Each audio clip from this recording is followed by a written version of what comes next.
Hi, everyone. My name is Ben. I'm a third-year medical student, and I'm presenting our project titled Insulin-Like Growth Factor Binding Protein 2. Null mice are protected against trabecular bone loss after vertical sleeve gastrectomy.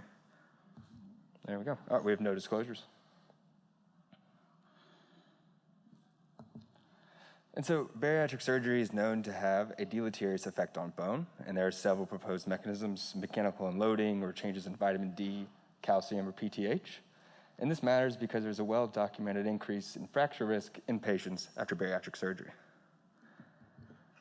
And so Igfbp2 is reported to be inhibitory towards bone growth.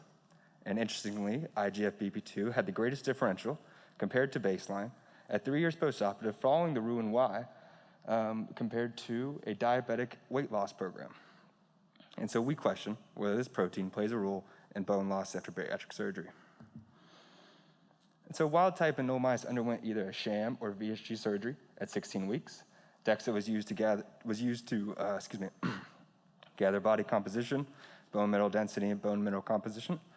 Cortical and trabecular bone were assessed with micro-CT, and the serum was assayed for Igfbp2 with other serum markers. And so wild-type mice lost significantly more bone after VSG. This chart is aerial bone mineral density, and that is total bone mineral content over the total bone area scanned. And you can see at 4 weeks postoperative, the wild-type mice lost significantly more bone compared to their sham surgery controls. Wild-type mice lost significant trabecular bone after VSG. This chart is trabecular bone mineral density, and you can see it once again at 4 weeks. Our wild-type mice, after VSG, lost significant bone. Wild-type and null mice lost significant cortical bone for VSG. Null mice lost less bone overall. On the left is cortical area, and on the right is cortical thickness.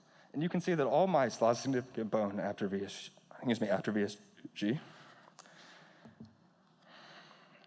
After VSG, wild-type bones had significantly lower calculated moments of inertia.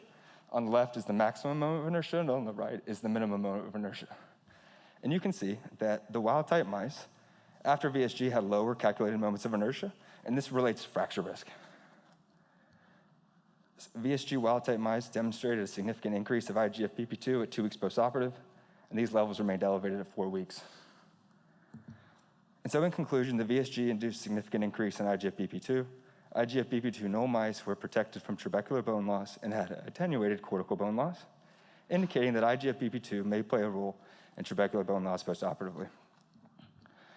And so thank you to SAGES for their 2020 Medical Student Research Award. Thank you to Dr. Rose and Dr. Pletch and Fung Lee.